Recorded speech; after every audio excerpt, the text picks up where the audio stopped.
Di sini saya akan menjelaskan tentang filsafat alam. Yang pertama, pengertian filsafat. Filsafat berasal dari bahasa Latin yaitu philosophia yang artinya philos atau sukacita dan sophia kebijaksanaan, kearifan atau pengetahuan. Jadi, philosophia berarti cinta pada kebijaksanaan atau cinta pada kebenaran. Filsafat adalah suatu sikap seseorang yang sadar dan dewasa dalam memikirkan segala sesuatu secara mendalam dan ingin melihat dari segi yang luas dan menyeluruh. Yang kedua, filsafat alam. Filsafat alam atau dari bahasa Latin philosophia naturalis adalah istilah yang melekat pada pengkajian alam dan semesta, fisika dan yang pernah dominan sebelum berkembangnya ilmu pengetahuan modern. Filsafat alam dipandang sebagai pendahulu ilmu alam. Dan yang ketiga, perkembangan filsafat alam. Filsafat alam timbul sebagai bentuk pemikiran para filosof Yunani kuno yang ingin mengetahui asal mula terjadinya bumi. Filsafat alam berkembang sejak zaman pra-Socrates. Di kota Miletos hidup filosof alam yang terkenal, Thales, Anaximandros, serta Anaximenes. Miletos adalah kota terpenting dari ke-12 kota Ionia. Kota ini yang letaknya di bagian selatan pesisir Asia Minor. Para filosof pra-Socrates sudah berpikir pasca mitologi dan semakin menerapkan kaidah-kaidah kerja logos. Yang keempat, filsafat pra-Socrates. Thales. Thales adalah seorang filosof yang mengawali sejarah filsafat barat pada abad ke-6 sebelum Masehi. Sebelum Thales, pemikiran Yunani kuno dikuasai cara berpikir mitologis dalam menjelaskan segala sesuatu. Thales menyatakan bahwa air adalah prinsip dasar atau dalam bahasa Yunani arche, segala sesuatu. Air menjadi pangkal, pokok, dan dasar dari segala-galanya yang ada di alam semesta. Thales berpendapat bahwa segala sesuatu di jagat raya memiliki jiwa yang tidak terdapat di dalam benda hidup tetapi juga benda mati. Teori tentang materi yang berjiwa ini disebut hylizoisme. Selanjutnya, Anaximandros. Anaximandros adalah seorang filosof dari mazhab Miletos dan merupakan murid dari Thales. Menurut Anaximandros, bahwa prinsip dasar segala sesuatu adalah to appearance. To appearance berasal dari bahasa Yunani sama dengan tidak dan ears atau batas.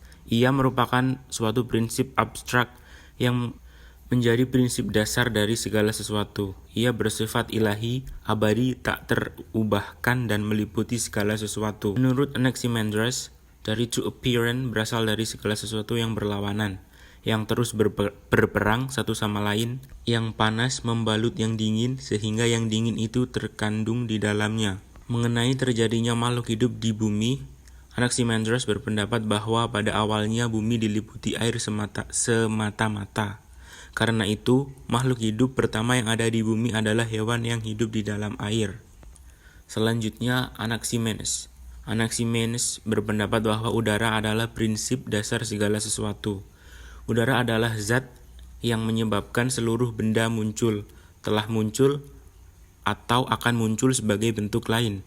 Pembentukan alam semesta menurut Anaximenes adalah dari proses pemadatan dan pengenceran udara yang membentuk air, tanah, batu, dan sebagainya. Bumi menurut Anaximenes berbentuk datar, luas, dan tipis, hampir seperti sebuah meja. Selanjutnya, Xenophanes. Xenophanes menyatakan bahwa manusia tidak dapat mendapatkan pengetahuan yang mutlak. Akan tetapi, di saat yang sama manusia harus mencari pengetahuan tersebut walaupun hanya berupa suatu kemungkinan. Menurut Xenophanes, manusia selalu menaruh sifat manusia kepada dewi-dewi sesuai kehendak mereka. Xenophanes menyatakan bahwa sebenarnya hanya ada satu yang meliputi semua. Maksudnya di sini serupa dengan konsep Tuhan. Menurut Xenophanes, yang satu meliputi semua, ini tidak dilahirkan dan tidak memiliki akhirnya bersifat kekal. Selanjutnya, Parmenides. Ia berpendapat bahwa segala sesuatu yang ada tidak berubah. Parmenides tidak mendefinisikan apa yang dimaksud yang ada, namun menyebutkan sifat-sifatnya. Menurut Parmenides, yang ada itu bersifat meliputi segala sesuatu, tidak bergerak, tidak berubah, dan tidak terhancurkan. Selain itu, yang ada juga tidak tergoyahkan dan tidak dapat disangkal. Selanjutnya, Heraclitus. Menurut Heraclitus, tidak ada satupun hal di alam semesta yang bersifat tetap atau permanen. Tidak ada satu yang betul-betul ada, semua berada di dalam proses menjadi. Ia terkenal dengan ucapannya Pantarei Kei Anden Mene, yang berarti semua mengalir dan tidak ada sesuatu pun yang tinggal tetap.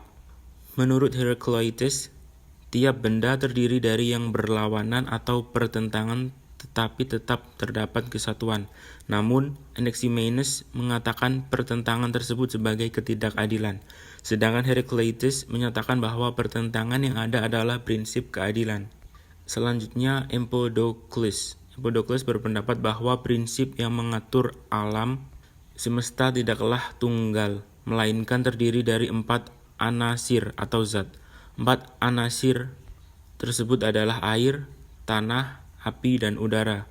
Semua benda yang ada di alam semesta terdiri dari keempat anasir tersebut, walaupun berbeda komposisinya.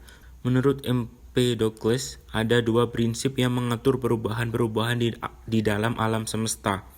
Dan kedua prinsip itu berlawanan satu sama lain. Kedua prinsip tersebut adalah cinta, Philotes, dan benci, Neikes. Selanjutnya, Democritus. Democritus berpendapat bahwa atom adalah unsur-unsur yang membentuk realitas dan unsur tersebut tidak dapat dibagi-bagi. Karena itulah unsur-unsur tersebut diberi nama atom, atau bahasa Yunani atmos berarti tidak dan tomos berarti terbagi. Democritus menyatakan bahwa prinsip dasar alam semesta adalah atom-atom dan kekosongan. Jika ada ruang kosong, maka atom-atom itu dapat bergerak. Tentang manusia, Democritus berpandangan bahwa manusia juga terdiri dari atom-atom.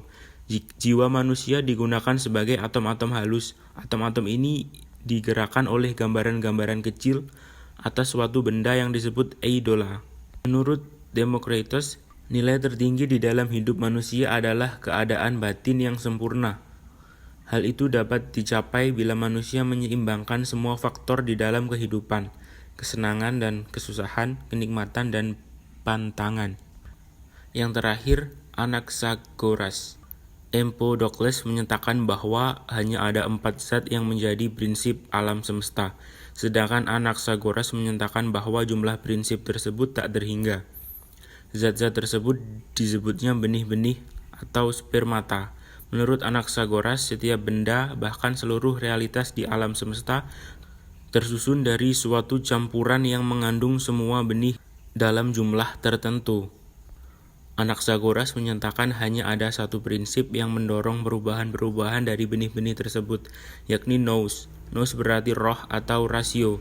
Anaxagoras berpendapat juga bahwa badan-badan jagat raya terdiri dari batu-batu yang berpijar akibat kecepatan tinggi dari pusaran angin yang menggerakkannya.